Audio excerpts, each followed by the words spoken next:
no se les vaya ningún detalle.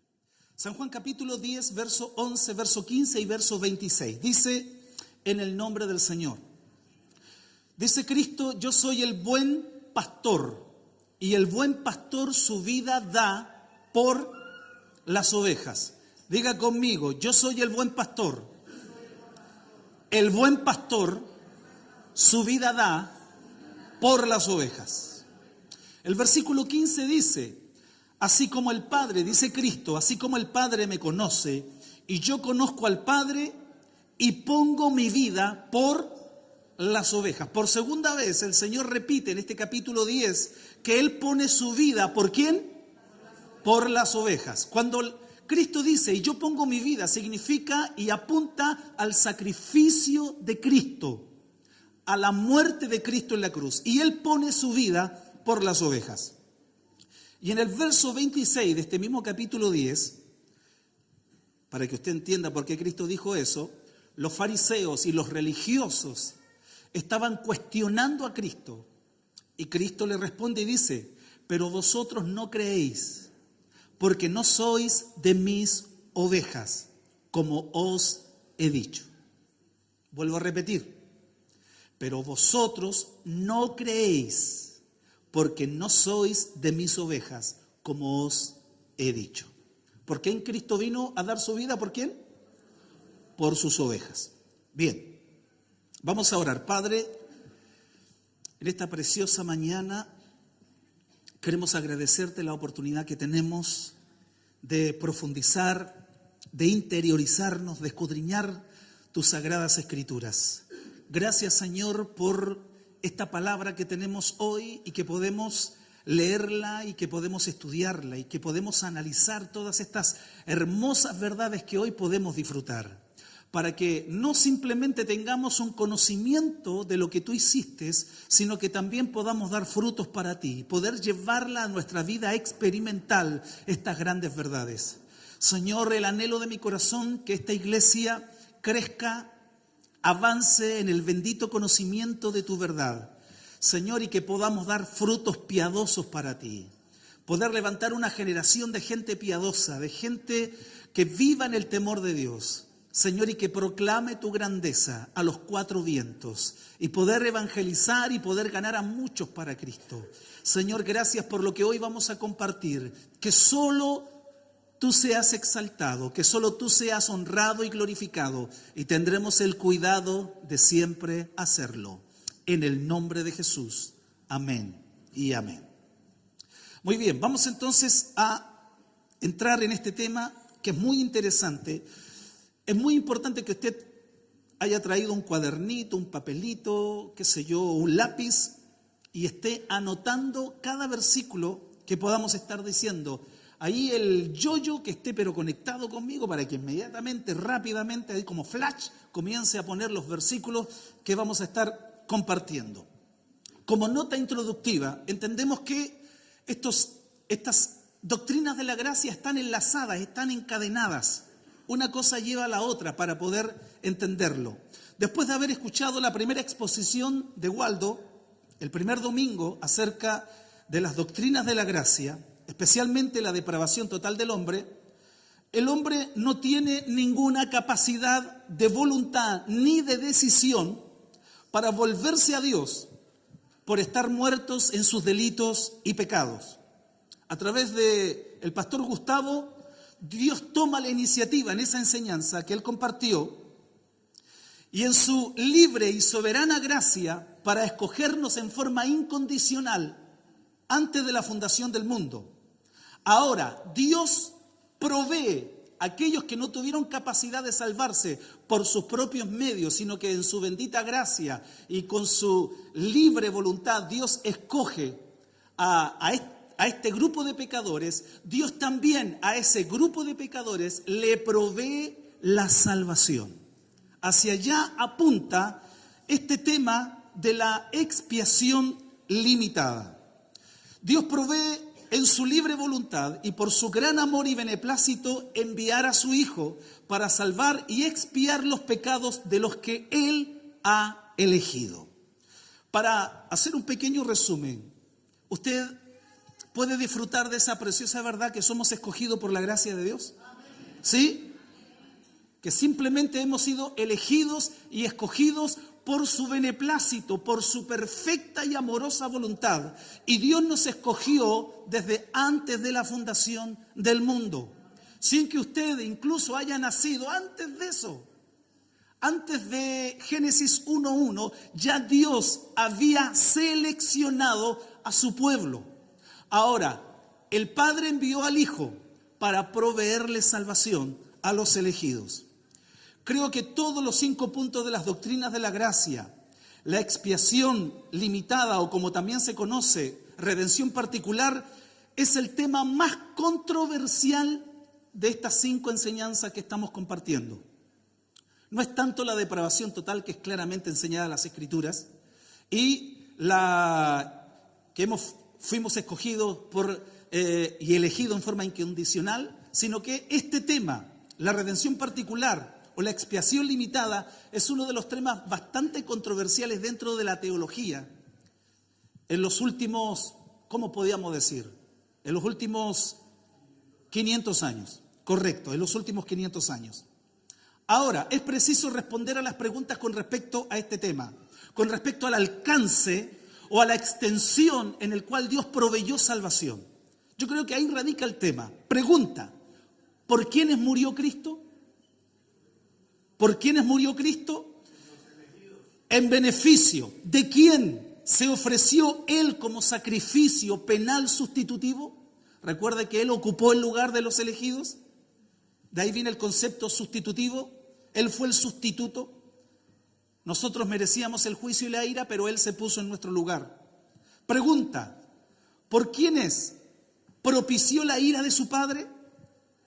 ¿A quién reconcilió Cristo con Dios y a quién redimió de la esclavitud del pecado y de Satanás el Señor? El gran escritor R.C. Sproul dice, con respecto a este tema, la redención de pecadores específicos fue un plan eterno de Dios, cumplida por la obra expiatoria de Cristo. El mundo en general suele tener 2 pensamientos para dar respuesta a esta pregunta. ¿Por quiénes murió Cristo? Siempre el mundo cristiano, el mundo evangélico, se mueve en 2 respuestas, en 2 corrientes de pensamiento. La primera es el pensamiento universalista. Ellos responden que Cristo ha pagado por los pecados de todas las personas del mundo, sin excepción. Sin excepción. Cristo en la cruz murió por todo el mundo, sin excepción. O sea, por todas las personas, por todos los habitantes que vivieron, que están viviendo y que van a vivir. A esto se le conoce o se le denomina la expiación ilimitada. O sea, no hay límite. Habla con respecto a su alcance. O también se denomina la salvación universal. Nuestros hermanos arminianos comparten este punto de vista y los amiraldianos. ¿Quiénes son los amiraldianos? Son aquellos que no creen en los 5 puntos, solamente creen en 4, porque en este tema no lo comparten. Entonces, ellos son denominados los amiraldianos, para que usted entienda los conceptos. Pero también existe una segunda respuesta para dar la confesión lo más escrituralmente posible, que es el punto número 2. ¿Por quiénes murió Cristo? Y están los que creemos en la expiación limitada o redención particular, que Cristo murió como sustitutos de los elegidos, solo para aquellos individuos particulares a quienes el Padre escogió desde la eternidad pasada y le entregó al Hijo. Cristo murió por los elegidos. Ahora, debemos de entender que las 2 posturas tienen puntos de comunión y puntos de acuerdo. ¿Cuáles son los 2 puntos de acuerdo? Nosotros creemos que el Evangelio debe ser proclamado a toda criatura. Y en eso creemos también las 2 posturas. Nosotros tenemos que evangelizar, ir a las naciones y predicar el Evangelio a todas las personas. Formar discípulos de entre las naciones. También ambas posturas concuerdan también que los beneficios de la salvación de Cristo solo se aplican a aquellos que se arrepienten y creen en Cristo. Amén. Las dos posturas creemos en esas dos realidades bíblicas. Volviendo a la pregunta, ¿por quién murió Cristo? ¿Por el mundo entero o específicamente para los que habían de creer en Él? Si la respuesta es por el mundo entero, entonces, ¿por qué hay gente en el infierno? Si Cristo murió por todos, si Cristo llevó los pecados de todo el mundo en la cruz, entonces la pregunta, que es legítima, ¿por qué hay gente en el infierno? ¿Por qué hay gente en el infierno? La Escritura nos dice, en Mateo capítulo 10, verso 28, Cristo dice: y no temáis a los que matan el cuerpo, mas el alma no pueden matar. Temed más bien a aquel que puede destruir el alma y el cuerpo en el infierno. Y eso solamente lo puede hacer Dios. San Marcos capítulo 9, verso 41. Y si tu pie te fuere ocasión de caer, córtalo. Mejor te es entrar a la vida cojo que teniendo 2 pies ser echado en el infierno al fuego que no puede ser apagado. Eso significa que si hay gente en el infierno, significa que el alcance de la cruz de Cristo no fue universal, sino que fue mucho más local. Y eso queremos establecerlo bíblica y escrituralmente. Enseñando la doctrina, aplicando esta enseñanza. Todo nace en el corazón trinitario de la deidad. Este gran programa de salvación, de la expiación del Hijo de Dios, todo nace en el corazón del Dios Trino. Algunos le llaman los decretos intertrinitarios. En perfecta unidad, escúcheme bien, el Padre encargó al Hijo que fuera en el poder del Espíritu Santo para salvar a los pecadores. El Padre envió al Hijo con un propósito específico para que cumpliera una misión específica. Por ello, Jesús describe continuamente en sus mensajes, cuando Cristo estuvo en la tierra, Él utilizó muchas veces esta expresión, que Él vino a hacer la voluntad del Padre que le había enviado. Si usted lee conmigo San Juan, capítulo 4, verso 34, Jesús les dijo: mi comida es que haga la voluntad del que me envió y que acabe su obra. Qué tremenda esa expresión. Mi comida es hacer la voluntad del Padre, el que me envió, y que termine y que consuma la obra por la cual Él me envió. San Juan capítulo 6, verso 38. Cristo dice: porque he descendido del cielo no para hacer mi voluntad, sino la voluntad del que me envió. Hay una unidad dentro del Dios Trino, dentro de las 3 personas, Padre, Hijo y Espíritu Santo, los cuales desde la eternidad decretaron un plan de redención. San Juan capítulo 17, verso 4. Algunos le denominan este capítulo el lugar santísimo del Evangelio, de los Evangelios. San Juan 17, verso 4, la oración sumo sacerdotal de Cristo, donde Él dice: yo te he glorificado en la tierra, he acabado la obra que me distes que hiciese. Voy a repetir, San Juan 17, 4, yo te he glorificado en la tierra, he acabado la obra que me distes que hiciese. El Padre encomendó una misión al Hijo. Y Hebreos capítulo 10, verso 7, dice el texto, hablando del Hijo: entonces dije, he aquí que vengo, oh Dios, para hacer tu voluntad, como en el rollo del libro está escrito de mí. La totalidad de su misión, escúcheme bien esto, la totalidad de su misión se caracteriza como un acto de obediencia al Padre, del Hijo al Padre. Filipenses capítulo 2, verso 8 dice el apóstol Pablo: y estando en la condición de hombre se humilló a sí mismo, haciéndose obediente hasta la muerte y muerte de cruz. El Hijo se sujetó, se hizo obediente y cumplió perfectamente lo encomendado por el Padre. Un gran teólogo, Truman, argumenta y dice que semejante unidad entre el Padre y el Hijo, de voluntad y propósito, da a entender su consustancialidad. Es un término que de repente uno no maneja mucho, pero habla de su consustancialidad, o sea, que comparten la misma naturaleza, la misma sustancia.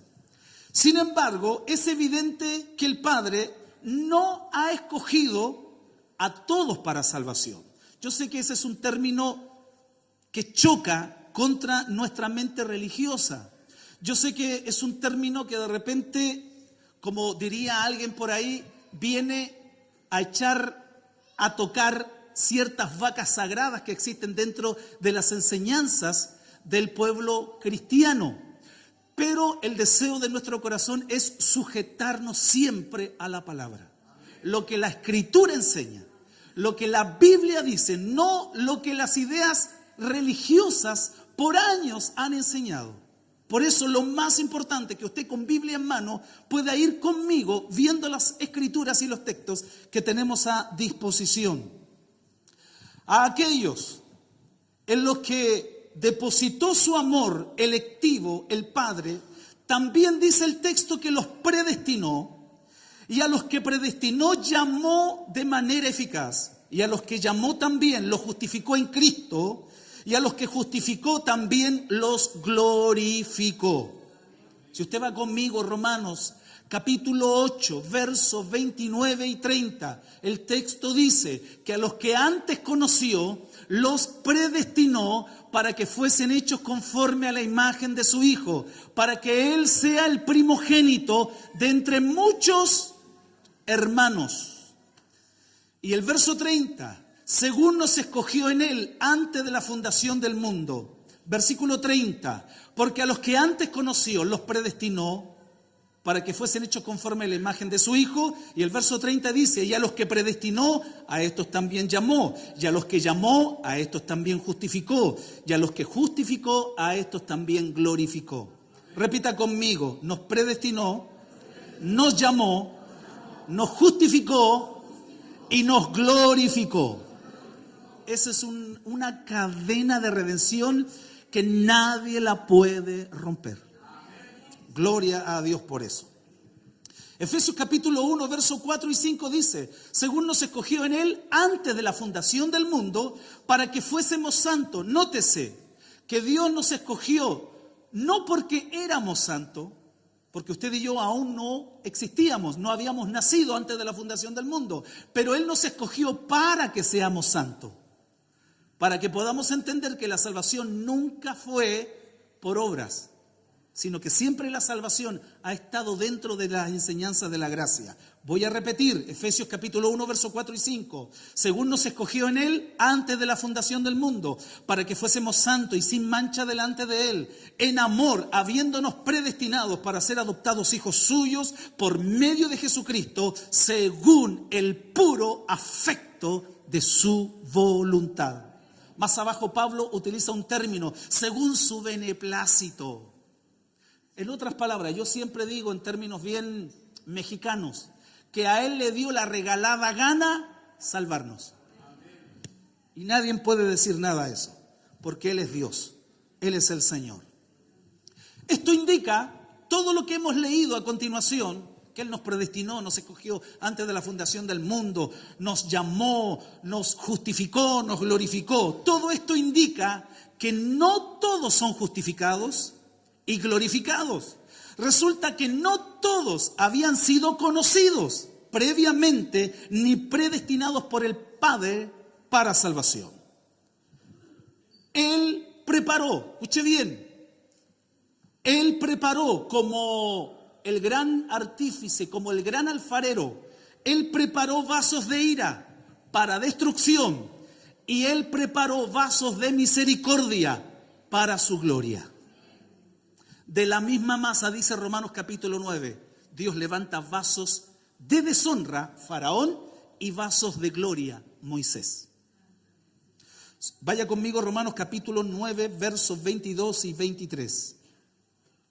¿Y qué? Si Dios, queriendo mostrar su ira y hacer notorio su poder, soporta con mucha paciencia los vasos de ira preparados para destrucción y para hacer notorias las riquezas de su gloria, las mostró para con los vasos de misericordia que Él preparó de antemano para gloria. Eso significa que hay personas que no fueron y no son parte del grupo escogido por Dios, en el cual Cristo vino a redimir en la cruz. La elección del Padre no es universal en su extensión. La voluntad del Padre se expresa en su elección particular, que ha escogido a algunos y no a todos, para que sean salvos. Y el Hijo ha venido a hacer la voluntad de su Padre que Él envió. Juan capítulo 6, verso 39. Mire lo que dice esta escritura. Si nosotros preguntamos si Cristo vino a hacer y a desarrollar y a cumplir y a consumar la voluntad del Padre, podemos hacernos la pregunta, ¿cuál es la voluntad del Padre, pastor? ¿Podemos saber cuál es la voluntad del Padre? San Juan 6:39. Jesús explicó de manera explícita, y esta es la voluntad del Padre, el que me envió, que todo lo que Él me diere, no pierda yo nada, sino que lo resucite en el día postrero. ¿Está clara la voluntad del Padre? Pastor, ¿cuál es la voluntad del Padre con respecto a la salvación? Y esta es la voluntad del Padre. Que todo lo que Él me diere, dijo Cristo, no pierda yo nada, sino que lo resucite en el día postrero. Aprendemos que existe un grupo de individuos escogidos que el Padre le ha dado al Hijo. Recuerda el texto, que todo lo que Él me diere, Cristo está hablando, que todo lo que el Padre le da al Hijo, Él no pierda nada. Aprendemos que existe un grupo de individuos escogidos que el Padre le ha dado al Hijo y Él ha efectuado su obra redentora a favor de ellos. Ellos son todos aquellos que acabarán tarde que temprano de venir a Él y creer en Él. San Juan capítulo 6, verso 37. Todo lo que el Padre me da, vendrá a mí. Y al que a mí viene, yo no le echo fuera. Qué tremenda palabra. Voy a repetir. Todo lo que el Padre me da, vendrá a mí. La pregunta, ¿en qué momento de la historia de la redención el Padre le ha dado al Hijo los escogidos? Desde antes de la fundación del mundo. Desde antes de la fundación del mundo, el Padre ha dado un grupo de elegidos al Hijo de Dios. Ahora, Cristo vino a cumplir la voluntad del Padre de entregar la vida del Hijo en favor y en salvación por los elegidos. Muy bien, voy a repetir. Todos ellos, aquellos, tarde que temprano, terminarán viniendo a Él y entregando su vida al Señor. Todo lo que el Padre me da, vendrá a mí, y al que a mí viene yo no le echo fuera. Y creerán en el Hijo. San Juan 6:40. Y esta es la voluntad del que me envió, que todo aquel que ve al Hijo y cree en Él tenga vida eterna, y yo le resucitaré en el día postrero. Porque han sido traídos, ¿sabe por qué? Por la gracia irresistible del Padre. San Juan 6:44. Este es un versículo tremendo también, el cual avala que el Padre en forma irresistible lo trae al Hijo. ¿Quiénes? Los elegidos. San Juan 6:44. Ninguno, Cristo dice, ninguno puede venir a mí si el Padre que me envió no le trajere, y yo le resucitaré en el día postrero. Verso 65. San Juan 6:65. Y dijo, por eso os he dicho que ninguno puede venir a mí si no le fuere dado del Padre. Amén. Si usted conoció a Cristo, si usted se rindió a Cristo, si usted fue tocado por la gracia de Dios, es porque el Padre le trajo al Hijo. Por esa gracia irresistible. Son las ovejas por quien el Hijo vino a entregar su vida. Son las ovejas por quien el Hijo vino a entregar su vida. Volvemos a los textos del mensaje, San Juan capítulo 10, verso 14 y 15. Dice: yo soy el buen pastor y conozco mis ovejas, y las mías me conocen, así como el Padre me conoce, y yo conozco al Padre, y pongo mi vida por las ovejas. ¿Por quién vino a morir Cristo? Por las ovejas. Amén. El versículo 27, cuando Jesús se da cuenta que la religión de su tiempo, los fariseos, los saduceos y todos aquellos que lo querían matar al Hijo de Dios, el Señor le dice en su propia cara: ustedes no son mis ovejas. Y le dice, San Juan 6, verso 27. Mis ovejas oyen mi voz y yo las conozco y me siguen. Y Él da vida eterna. Verso 40 de San Juan 6. Y esta es la voluntad del que me envió: que todo aquel que ve al Hijo y cree en Él tenga vida eterna, y yo le resucitaré en el día postrero. Vamos al texto 26. Pero vosotros no creéis. Jesús le dijo a los fariseos: pero vosotros no creéis. Pero vosotros no creéis. ¿Por qué ellos no creen? Porque no son mis ovejas, como os he dicho. Porque ustedes no creen, Jesús le dijo a la religión de su época, a aquellos que lo querían matar, porque no son mis ovejas. Cristo afirmó claramente: he manifestado tu nombre. San Juan 17:6. Mire qué tremendo, por favor búsquenlo. San Juan capítulo 17, verso 6, verso 9 y verso 24. 3 versículos. He manifestado tu nombre a los hombres que del mundo me distes. Tuyos eran y me los diste, dijo Cristo, y han guardado tu palabra. Versículo 9. Yo ruego por ellos. ¿Por quién ruega Cristo? Por ellos, por los elegidos, por las ovejas. Yo ruego por ellos. Nótese, no ruego por el mundo.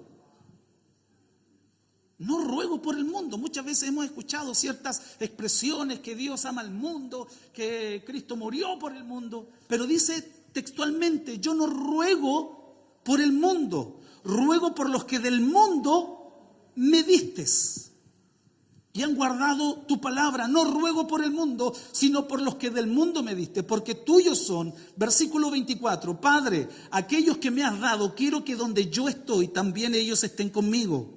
Wow, hay cosas maravillosas que nos esperan. Para que vean mi gloria que me has dado, porque me has amado desde antes de la fundación del mundo.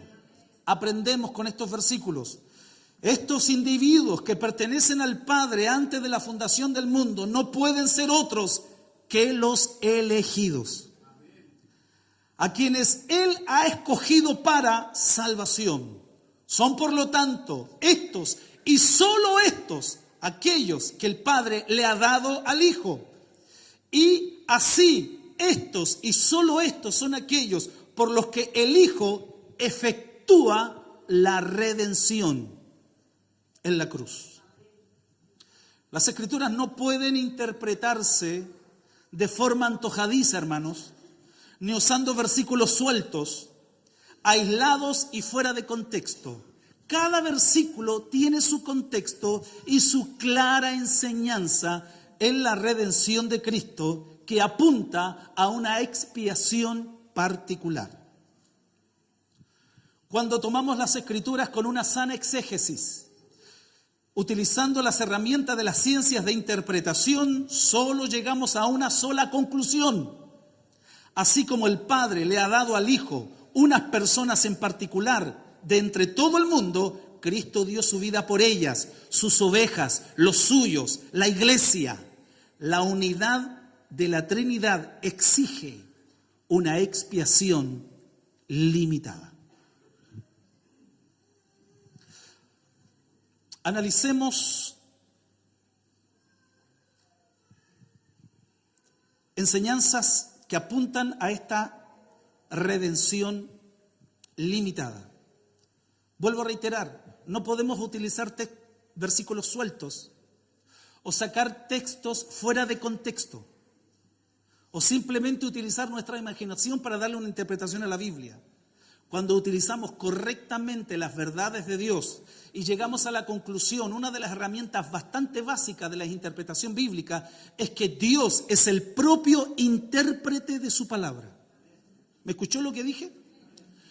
Dios es el propio intérprete de su palabra. Dios interpreta su propia palabra. De otra manera, solo Dios puede darle el verdadero significado a la palabra de Dios. Un texto arroja luz siempre sobre otro texto. Y en una visión panorámica del canon de las Escrituras, apuntamos y llegamos a la conclusión exacta de la verdad de la salvación.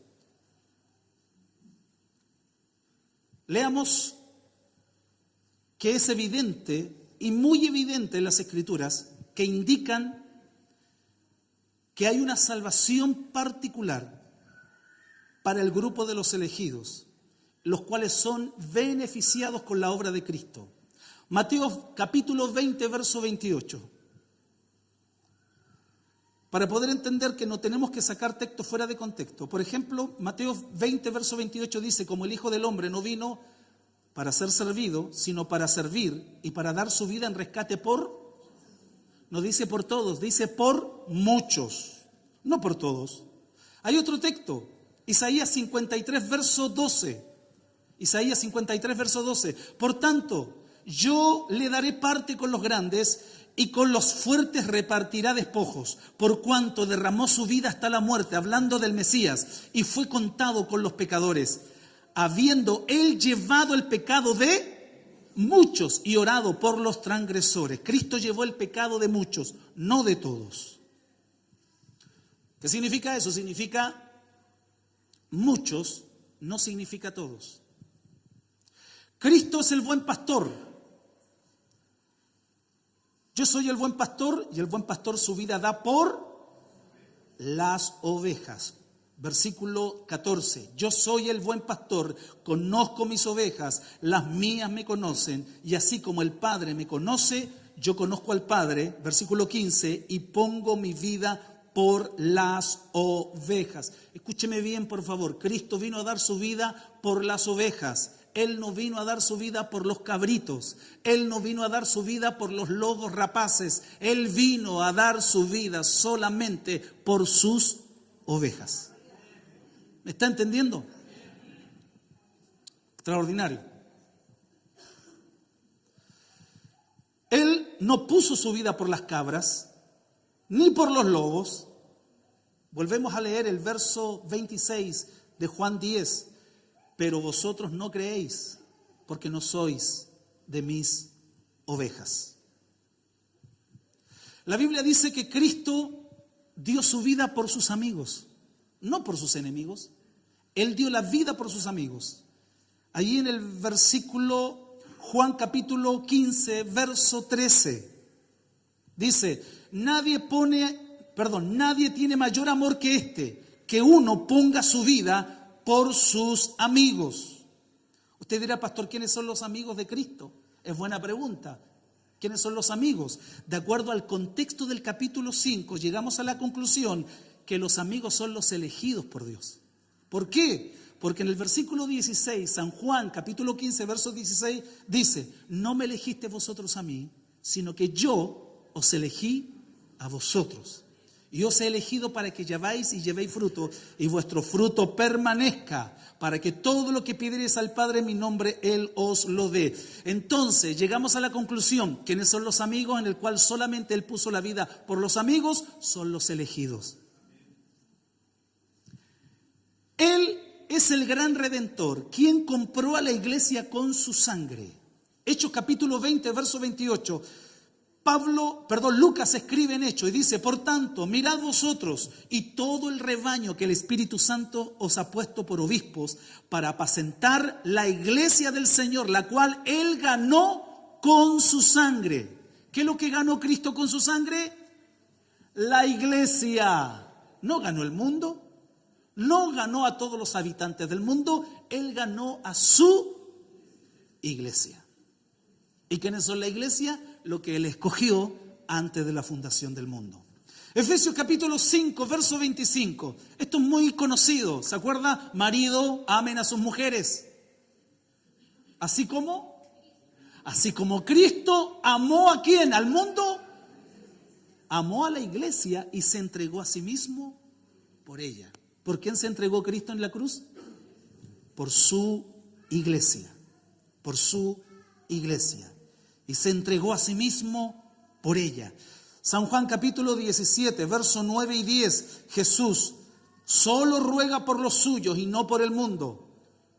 Yo ruego por ellos, dice Cristo, no ruego por el mundo, sino por los que del mundo me diste, porque tuyos son y todo lo mío es tuyo y lo tuyo es mío y he sido glorificado en ellos.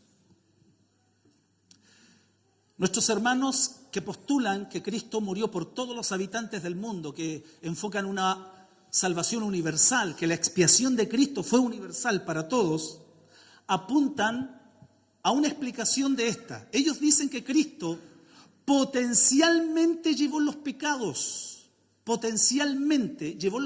en la cruz para que tuviesen posibilidad de salvación todas las personas del mundo. Ese es el enfoque que postulan nuestros hermanos que hablan de una expiación ilimitada. O sea, en otras palabras, cuando Cristo murió en la cruz del Calvario, el Señor abrió la puerta y dejó la puerta abierta para que entren todos aquellos que desean entrar. Ese es el enfoque que tienen nuestros hermanos arminianos. Ese es el enfoque universalista. Pero apunta, en términos bien estrictos, si nosotros lo llevamos a las Escrituras, apuntan a una expiación ficticia. Apuntan a una expresión, a una expiación que realmente no ocurrió, una expiación hipotética. Yo les quiero decir, basado en la palabra de Dios, que lo que Cristo vino a realizar en la cruz fue algo eficaz y real. ¿Me escuchó? No fue algo hipotético. Los universalistas argumentan que la muerte de Cristo fue algo intrínsecamente ineficaz. O sea, Cristo dejó la puerta abierta, pero realmente no salvó a nadie. O sea, la puerta está abierta. Entren todos aquellos que desean entrar. En el estricto rigor del término, Cristo no salvó a nadie. Y eso es algo que va en contra del Evangelio de Cristo. Las Escrituras enseñan que Cristo ha llevado a cabo realmente, no de forma potencial ni hipotética, sino real, la salvación de su pueblo en virtud de su obra en la cruz. Primera de Pedro, capítulo 2, verso 24. Dice Pedro, ¿quién llevó él mismo nuestros pecados en su cuerpo sobre el madero? Eso fue real y eso fue eficaz. Porque Él trajo salvación. Cristo fue realmente traspasado, de acuerdo al libro de Isaías, capítulo 53. Cristo fue realmente traspasado, Él fue molido, Él fue castigado y herido por nuestros pecados. Por tanto, consiguió una paz y una salvación real para su pueblo.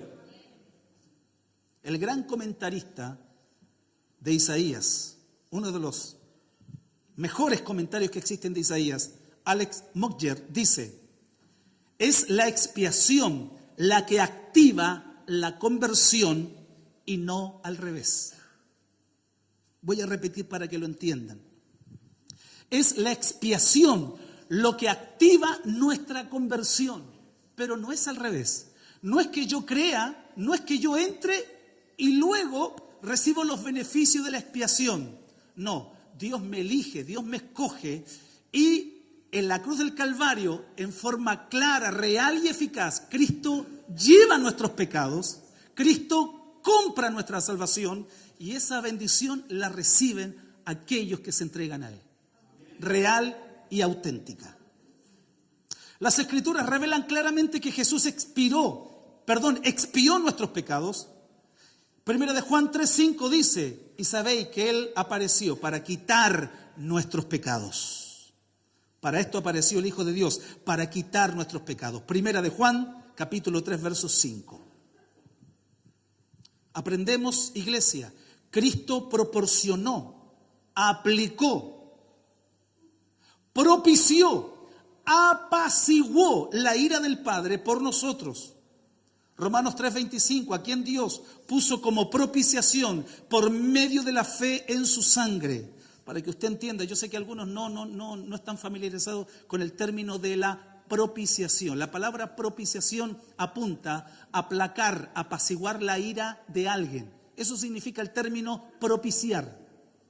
Apaciguar la ira, calmar la ira de alguien. Eso significa propiciar. Sabe, en forma eficaz, Cristo en la cruz del Calvario fue el regalo, fue el sacrificio que aplacó la santa y justa ira del Padre que estaba sobre los pecadores. Por medio de la cruz, por medio del sacrificio de Cristo, el Hijo apaciguó, aplacó, propició la ira del Padre que estaba sobre nosotros. Por eso, Cristo propició, aplacó, apaciguó la ira del Padre por nosotros.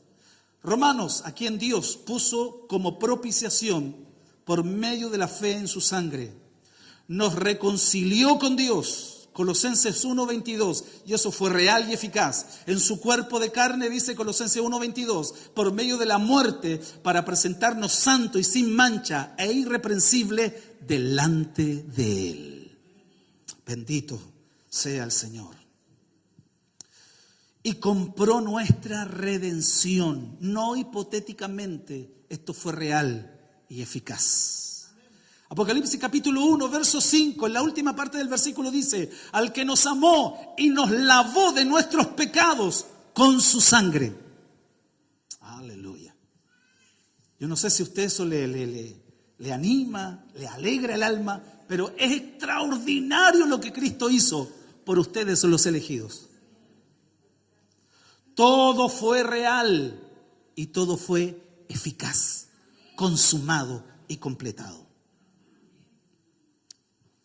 Pastor, si usted expone que la salvación, la redención, la expiación de Cristo fue particular, no fue universal, no fue para todos los seres humanos, yo sé que ese es un golpe fuerte para el humanismo, porque el humanismo todo está concentrado en el hombre, en lo que el hombre puede hacer, en lo que el hombre puede decidir, en la voluntad del hombre. Y el evangelio es un golpe al ego del humanismo que hoy en día lo ve por todos lados. Cuando uno descubre que el ser humano es imposible que tenga la capacidad de tomar lo bueno, de escoger lo bueno y de inclinarse por lo bueno, significa que solamente Dios tiene que tomar la iniciativa en tomar nuestra naturaleza, hacerse carne, hacerse hombre y venir a salvar a los pecadores. Y uno llega a la conclusión que en realidad, como dice Romanos, esto no es de aquel que quiere, esto no es de aquel que corre, sino de Dios que tiene misericordia. Y si usted está aquí lavado, redimido, perdonado, justificado, escogido, seleccionado por la gracia de Dios, usted tiene que darle todos los días gracias al Señor, que fue usted y no otro. Gracias, Señor. Amén. Gloria a Dios por eso. Damos la gloria siempre al Señor. Estamos entrando a tierra derecha. Pastor, ¿está bien si usted dice que entonces la Biblia habla de una expiación que solamente fue limitada a un grupo de elegidos? ¿Por qué la Biblia habla de que Dios amó a todo el mundo? Porque de tal manera amó a Dios al mundo. Entonces, ¿por qué hay ciertos versículos que dicen que Dios quiere que todos los hombres sean salvos y que vengan al conocimiento de la verdad? ¿Por qué hay versículos, pastor, que dice de que el Señor mostró su amor y manifestó su amor para todo el mundo? Entonces, ¿qué significa mundo, pastor? Bueno, una vez más queremos reiterar que los principios para poder interpretar la Biblia uno llega a la conclusión que la Biblia interpreta la Biblia. Dios es el propio intérprete de su palabra. Para que resulte coherente la enseñanza, se necesita estudiar el texto en su contexto, desde un punto de vista gramatical e histórico, para poder entender realmente esto es lo que quiso decir el autor que escribió la palabra de Dios. No es mi imaginación, no es las ideas humanistas que tengo que interpretar la Biblia, sino que es la Biblia, es la que tiene que interpretar y moldear lo que yo tengo que pensar. No es al revés, no es que la Biblia se acomode a mi manera de pensar, es al revés. Mi manera de pensar tiene que acomodarse a la palabra de Dios. De ahí se basa esto. Si usted no acepta eso, va a seguir con sus ideas equivocadas. Vuelvo a reiterar. Los universalistas dicen que la Biblia habla de todos, que el término todos o mundo tiene que significar todos sin excepción, dicen ellos. Bueno, si eso es lo que dicen ellos, tienen razón en este aspecto. Si todos significa sin excepción, es porque tienen una tremenda verdad en el sentido de que por cuanto todos pecaron, todos están destituidos de la gloria de Dios. Ahí estamos completamente de acuerdo con ellos. Todo significa sin excepción. Por cuanto todos pecaron, todos están destituidos de la gloria de Dios. Pastor, y si todos pecaron, ¿qué merece todo? El juicio de Dios, la condenación, porque la paga del pecado es la muerte. Dios está airado con los impíos todos los días. O sea, por cuanto todos pecaron, la palabra todo significa sin excepción. Pero aún así, en ese versículo hay una excepción, que es Cristo, porque Él no pecó. ¿Me está entendiendo? Muy bien. Mateo capítulo 10, verso 22. Si no utilizamos bien el término todos, vamos a llegar a ideas equivocadas. Por ejemplo, Mateo 10, 22 dice: y seréis aborrecidos de todos por causa de mi nombre, mas el que perseverare hasta el fin, este será salvo. ¿La palabra todo significa sin excepción, significa todos los habitantes del planeta? No significa eso ese versículo, sino que se está refiriendo a todos aquellos que son enemigos de Cristo y de la cruz de Cristo. Pero no significa que todos los habitantes del mundo me van a aborrecer. No sé si están entendiendo el término todo. Por ejemplo, San Juan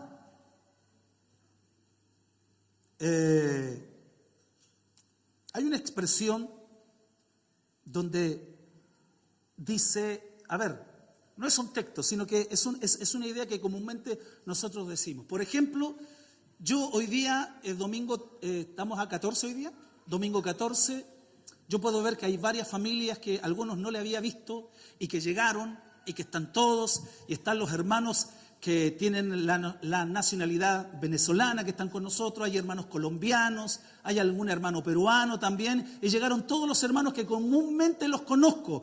Yo puedo decir con toda libertad, hoy día todo el mundo vino al culto.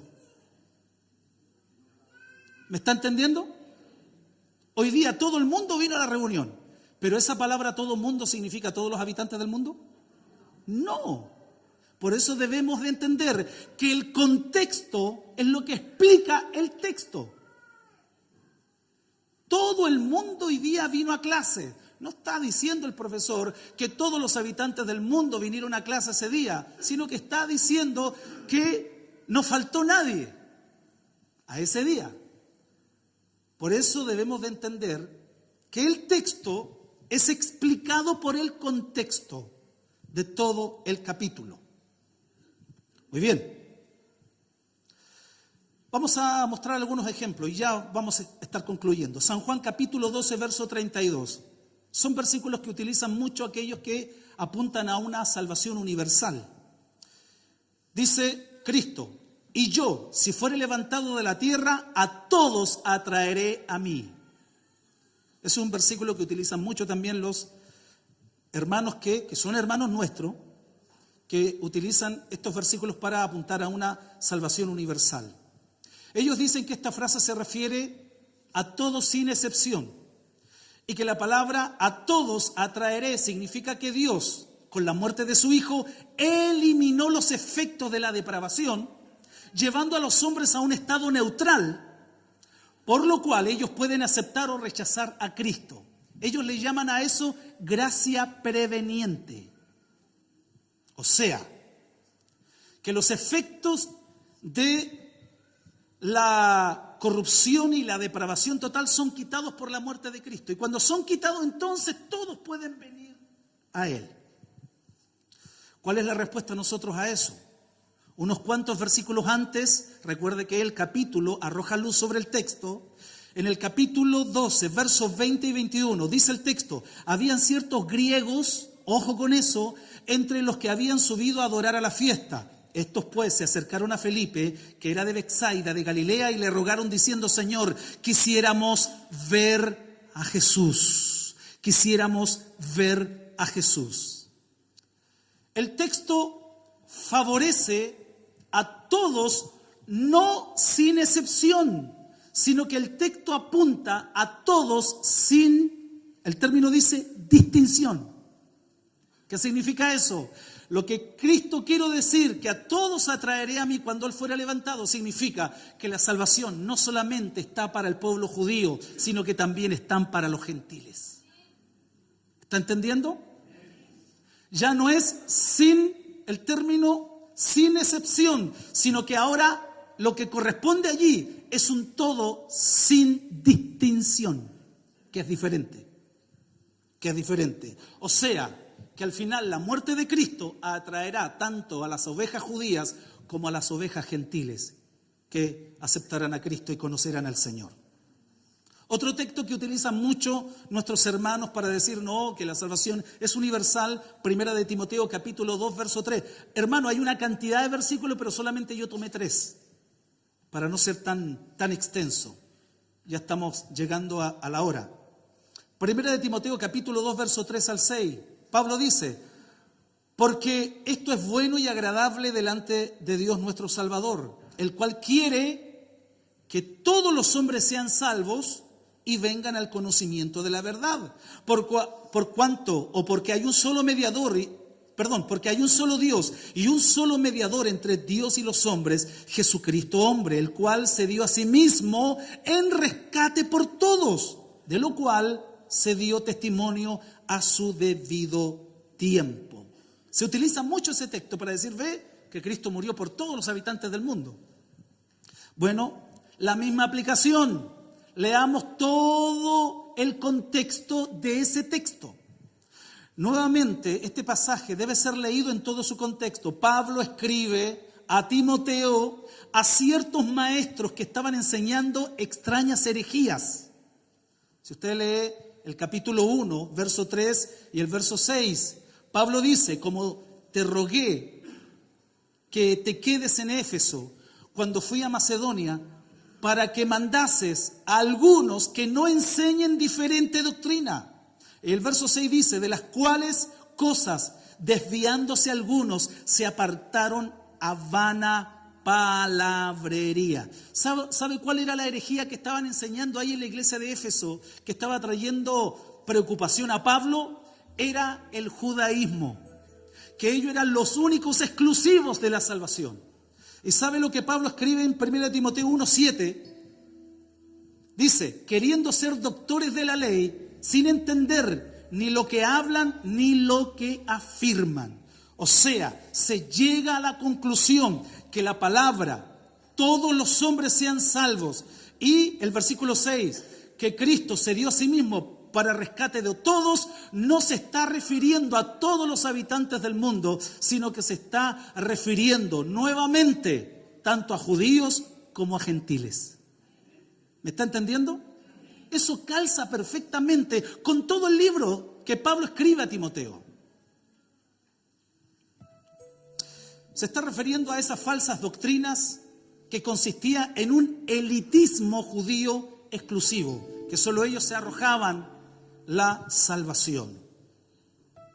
Usted dirá, pastor, pero no me queda muy claro. Bueno, entonces vaya conmigo a los versículos primero del capítulo 2 de Timoteo, primera de Timoteo, capítulo 2, verso 1, donde dice, comienza, antes de llegar a ese texto, Pablo dice, exhorto ante todo que se hagan rogativas, oraciones, peticiones y acciones de gracia por todos los hombres, pero aquí reduce todos los hombres, por los reyes y por todos los que están en eminencia, para que vivamos quieta y reposadamente en toda piedad y honestidad. No se está refiriendo a todos los habitantes del mundo conocido, sino que se está refiriendo a la gente que está ocupando un lugar importante en Roma, en el gobierno.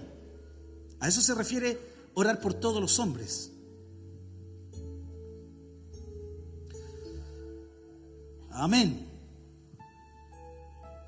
Y para concluir, segunda de Pedro 3:9, que es un texto también que lo sacan mucho nuestros hermanos que creen en la expiación ilimitada. Segunda de Pedro 3:9, el Señor no retarda su promesa según algunos la tienen por tardanza, sino que es paciente para con nosotros, no queriendo que ninguno perezca, sino que todos procedan al arrepentimiento. Bueno, aplicamos el mismo principio. El texto dice que Dios es paciente, dice, para con nosotros. Ojo con lo que está leyendo. No está hablando de la gente que está en el mundo. Dice, Dios es paciente para con... Ojo con ese texto. Y los nosotros se refieren a los amados. Si usted lee el versículo anterior del versículo 9, el versículo 8 dice, mas, oh amados, no ignoréis esto, que para el Señor un día es como 1000 años y 1000 años como un día. O sea, Dios es paciente para con nosotros, no queriendo que ninguno perezca, sino que todos procedan al arrepentimiento. Ahora también, esos mismos nosotros son aquellos que Pablo escribe en el primer versículo del capítulo 1, son aquellos que han sido justificados por Dios y han sido salvados con una fe igualmente genuina y preciosa que la nuestra, dice Pablo. Entonces, ¿qué quiso decir Pablo con eso? Que Dios es paciente para con nosotros, no queriendo que ninguno perezca, sino que todos procedan al arrepentimiento. Significa que así como nosotros hemos obedecido la fe a través del arrepentimiento, hay mucha gente también que es parte de la iglesia del Señor que tiene que venir, que son parte de la iglesia de Jesucristo. Gracias, Señor. Quiero terminar diciendo que no existe ni un solo texto bajo análisis exegético que apoye una expiación ilimitada en su extensión, sino que cuando leemos todo el contexto, de acuerdo a las herramientas de interpretación, uno llega a la conclusión que Cristo vino a entregar su vida por sus elegidos, que somos nosotros. Y hay muchos elegidos que tienen que venir todavía. Y hay muchas ovejas que tienen que escuchar la voz del pastor. Por eso Cristo dice, mis ovejas oyen mi voz y me siguen porque son mis ovejas. Uno llega a la conclusión, ¿cuántas ovejas hoy están descarriadas afuera? Ovejas de Cristo, la cual Cristo llevó en la cruz su pecado y tienen que venir. Para eso necesitamos predicar el Evangelio. Las ovejas de Dios oyen la voz del pastor, por cuanto la palabra de Dios es lo que despierta a los que son ovejas de Dios. Bendito sea el Señor. Amén. Quiero terminar diciendo con toda esta maravillosa enseñanza que en realidad uno llega a la conclusión que la gloria y que los méritos no son nuestros, sino que toda la gloria y los méritos le pertenecen a Dios. Uno termina rendido y sin argumentos con esta preciosa doxología del Salmo 115, verso 1. No a nosotros, oh Jehová, no a nosotros, sino a tu nombre la gloria. Denle un aplauso al Señor. Póngase en pie, por favor.